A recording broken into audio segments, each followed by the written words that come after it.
Salam sejahtera saya ucapkan kepada semua. Kami dari kumpulan 1 ingin membentangkan tajuk modernism dalam bidang sains dan teknologi.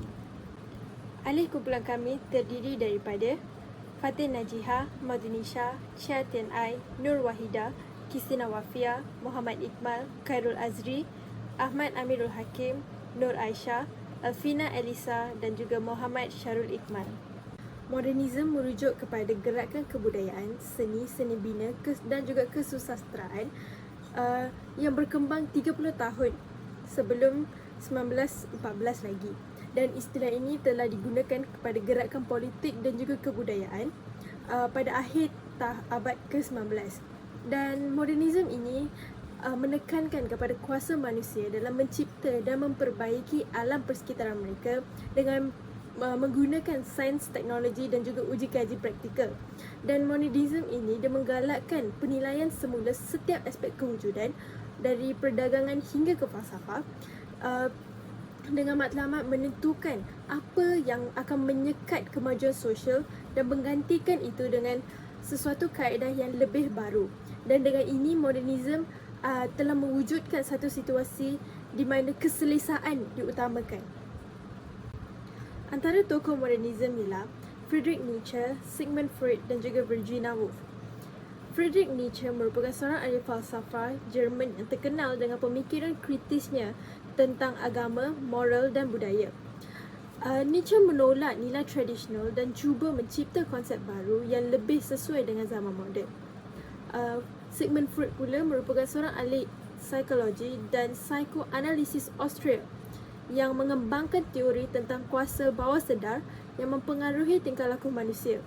Freud juga telah meneroka konsep seperti libido, ID, ego dan juga superego. Akhirnya, Virginia Woolf merupakan seorang novelis Inggeris iaitu penulis esei dan feminis yang terkenal dengan karyanya yang inovatif dan eksperimen dalam bentuk dan gaya. Woolf juga aktif dalam pergerakan hak wanita dan menulis tentang isu feminis dalam karyanya. Tokoh modernisme yang seterusnya adalah Pablo Picasso dan juga Frank Lloyd Wright. Pablo Picasso merupakan seorang pelukis, pengukir dan juga pereka Spanyol yang dianggap sebagai salah seorang perintis seni moden.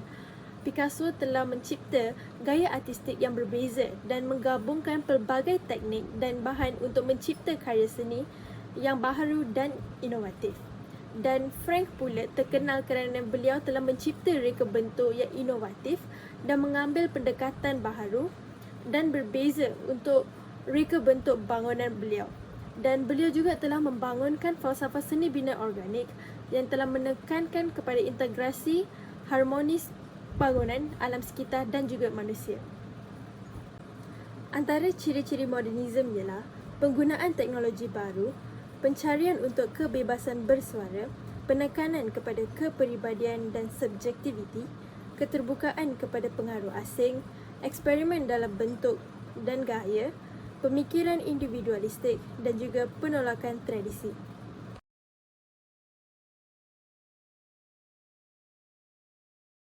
Seterusnya, kita beralih kepada pengaruh falsafah, di mana kumpulan yang terpengaruh adalah Pusat Sains dan Kreativiti Terengganu. Pusat ini mewujudkan peluang untuk membangunkan pemikiran moden dengan memanfaatkan kemajuan teknologi untuk meningkatkan kehidupan manusia, di mana tempat ini merupakan tempat saintis dan juga penyelidik bekerja untuk menyelesaikan masalah yang kompleks dengan cara lebih mudah dan juga moden. Pusat sains ini dapat membantu mengubah minda tradisional dan memperkenalkan orang ramai kepada idea yang baru yang menggalakkan kemajuan yang lebih selesa. Seterusnya, pusat sains ini juga memperkenalkan pemikiran moden dengan memperkenalkan alternatif baharu dalam seni, reka bentuk, teknologi dan juga bentuk kreativiti yang lain. Pusat sains ini juga menjadi tempat pertemuan kolaboratif untuk profesional kreatif dari berbagai bidang. Kemudian, amalan falsafah ideologi modernisme. Yang pertama adalah penekanan kepada inovasi dan eksperimen, Yang kedua, penekanan kepentingan menggunakan logik, pemikiran kritis dan pertimbangan fakta. Yang ketiga, penerapan teknologi baru. Yang keempat, pendidikan dan penyebaran pengetahuan kepada masyarakat. Yang kelima, kerjasama antara saintis dan peneliti dari berbagai disiplin sains dan teknologi. Dan yang terakhir adalah menyelenggarakan pameran, acara terbuka dan kegiatan pendidikan. Seterusnya, bagaimana pusat sains mendukung modernisme? Yang pertama adalah penggunaan teknologi terkini, di mana pusat sains menggunakan teknologi terkini dalam semua aspek operasinya. Mereka akan memanfaatkan kecerdasan buatan, analisis data, Internet of Things (IoT) dan teknologi lain untuk meningkatkan lagi kecekapan, keselamatan dan pengalaman pelawat. Seterusnya adalah inovasi dan penyelidikan. Pusat Sains Pro-Modernisme ini menggalakkan inovasi dan penyelidikan dalam sains dan teknologi. Mereka akan menjalin kerjasama dengan universiti, institusi penyelidikan dan juga syarikat swasta untuk menjalankan projek penyelidikan yang berkaitan dan mempromosikan perkembangan saintifik. Yang ketiga adalah pembangunan komuniti.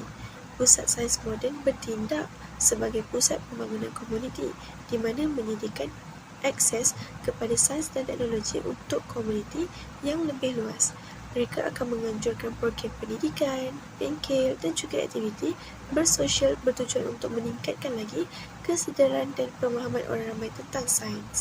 Seterusnya, pendekatan konservatif, di mana pusat sains ini mengamalkan langkah kontramodernisme yang mengekalkan kaedah dan pendekatan konservatif dalam penyelidikan dan pengajaran. Mereka mungkin menolak penggunaan teknologi canggih atau peralatan moden kerana mereka lebih suka berpegang kepada alat atau kaedah tradisional yang telah terbukti selama ini. Seterusnya, penekanan kepada pengetahuan tradisional. Pusat sains yang kontramoden ini memberi tumpuan kepada pengetahuan tradisional dan juga sistem pengetahuan yang telah wujud sejak sekian lama. Mereka mungkin menekankan penyelidikan dan pengajaran tentang sains tradisional seperti sains semula jadi, tradisional ataupun perubatan secara semula jadi, dan mengabaikan perkembangan baharu dalam sains moden. Yang terakhir adalah penentangan terhadap perubahan, di mana tindakan kontramodernisme di pusat sains juga boleh nyata dalam penentangan terhadap perubahan atau inovasi saintifik. Mereka mungkin menolak teori baru atau paradigma saintifik yang bercanggah dengan pandangan tradisional mereka, mempertahankan kepercayaan lama dan menolak idea baharu yang dianggap tidak sesuai dengan pandangan mereka. Konsep pusat sains dan kreativiti Terengganu ini menggalakkan kemajuan sains, meningkatkan literasi saintifik dan menggalakkan minat dan penyertaan dalam bidang ini. Mereka juga berfungsi sebagai tempat yang memberi inspirasi dan mendidik masyarakat tentang kepentingan sains dalam kehidupan seharian. Sistem pusat sains ini mempamerkan pengetahuan saintifik dengan cara yang menarik dan interaktif. Pameran ini boleh termasuk model, replika, eksperimen, multimedia dan demonstrasi langsung yang membolehkan pelawat mengambil bahagian secara langsung dalam pemahaman saintifik. Kemudian, manfaat pusat sains dan kreativiti Terengganu ini dapat mewujudkan masyarakat yang lebih berpengetahuan, berorientasikan sains dan terlibat dalam pembangunan dan inovasi teknologi, di mana pusat sains ini memainkan peranan yang penting dalam memajukan pendidikan, pembangunan sosial dan kemajuan sains dalam masyarakat. Kelebihan pusat sains adalah menggalakkan penyelesaian masalah dan inovasi serta membantu meningkatkan kualiti pendidikan dengan menyediakan persekitaran pembelajaran yang menarik dan interaktif. Seterusnya, pusat sains ini menyediakan pengalaman budaya dan juga rekreasi yang unik untuk masyarakat. Tidak lupa juga, pusat sains memberi inspirasi kepada orang ramai, terutamanya generasi muda, untuk menerokai kerjaya dalam sains dan teknologi. Seterusnya, isu semasa pusat sains adalah penggunaan tenaga elektrik secara berlebihan, di mana ianya digunakan untuk menarik pengunjung ke pusat sains di mana membawa keamalan pembaziran jika tidak diselesaikan dengan cara berhemah. Seterusnya, mengabaikan aspek budaya tempatan. Kejahilan terhadap tradisi dan nilai budaya tempatan yang dianggap sebagai penghalang kepada kemajuan dan pemodenan. Ini boleh membawa kepada kebimbangan tentang kemusnahan warisan budaya atau kekurangan perwakilan budaya yang mencukupi dalam program dan pameran pusat sains. Setiap masalah pasti ada jalan penyelesaiannya. Maka, penyelesaian isu bagi isu semasa sebentar tadi adalah: pertama, pusat sains menggunakan tenaga solar dan sistem lampu yang automatik yang berfungsi apabila mengesan sebarang pergerakan. Yang kedua adalah menerapkan unsur-unsur tradisional ke dalam pembaharuan sains seiring dengan peredaran masa, seperti corak batik maupun muzik, gamelan di dalam video sains dan juga teknologi. Seterusnya saya akan menerangkan tentang falsafah pendidikan kebangsaan. Yang pertama adalah hilangnya jati diri budaya dan kebangsaan. Hal ini dapat mengajar pelajar menghormati kepelbagaian budaya dalam konteks modernisme, termasuk pengajaran tentang sejarah, budaya dan nilai-nilai kebangsaan dalam kurikulum pendidikan. Seperti yang kita tahu, modernisme sering menekankan individualisme, materialisme dan memajukan diri. Ini boleh mengakibatkan hilangnya jati diri budaya dan kebangsaan. Oleh itu, pelajar perlulah menghormati kepelbagaian budaya dalam konteks modernisme. Yang kedua adalah ketidaksamaan sosial. Hal ini dapat memastikan semua individu mempunyai peluang yang sama untuk mengakses pendidikan berkualiti tanpa mengira latar belakang sosial atau ekonomi mereka. Yang ketiga adalah pergantungan pada sumber daya alam. Hal ini dapat mengajar kepentingan melindungi dan menggunakan sumber alam dengan bijak. Terdapat 3 poin yang dapat diterapkan dalam falsafah sejahtera. Yang pertama adalah pelestarian warisan budaya. Ia melibatkan usaha untuk mengekalkan tradisi, amalan dan ilmu yang telah diturunkan dari generasi ke generasi. Pusat sains boleh memainkan peranan dalam mendokumentasi, memelihara dan menunjukkan warisan budaya melalui pameran, program pendidikan dan aktiviti penyertaan. Yang kedua adalah pemerkasaan dalam mengekalkan tradisi. Penglibatan masyarakat dalam aktiviti pemeliharaan tradisi boleh memberikan mereka rasa pemilikan, penglibatan dan kebanggaan terhadap warisan budaya mereka. Pusat sains boleh memainkan peranan dalam menganjurkan program dan aktiviti yang melibatkan masyarakat dalam pemeliharaan dan pembangunan tradisi. Yang ketiga adalah penghargaan terhadap identiti budaya. Mengekalkan tradisi bermakna menghormati nilai, norma dan amalan yang telah menjadi sebahagian daripada identiti budaya masyarakat. Pusat sains boleh memberi penekanan kepada mengiktiraf, memahami dan menghormati identiti budaya melalui pendidikan, kerjasama dengan komuniti tempatan dan pameran yang menghargai kepelbagaian budaya. Rukun negara yang dapat disabitkan dengan ideologi modernisme adalah kesopanan dan kesusilaan. Kesopanan dan kesusilaan merujuk kepada sikap yang berhemah dan mengelakkan pembaziran.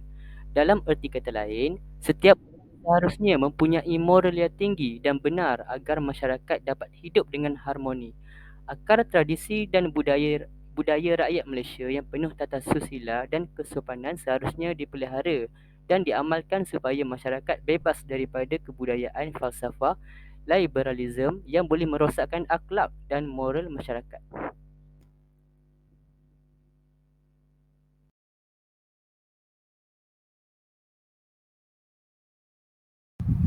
Baiklah, saya akan menerangkan tentang positif dan negatif tempat rekreasi sains.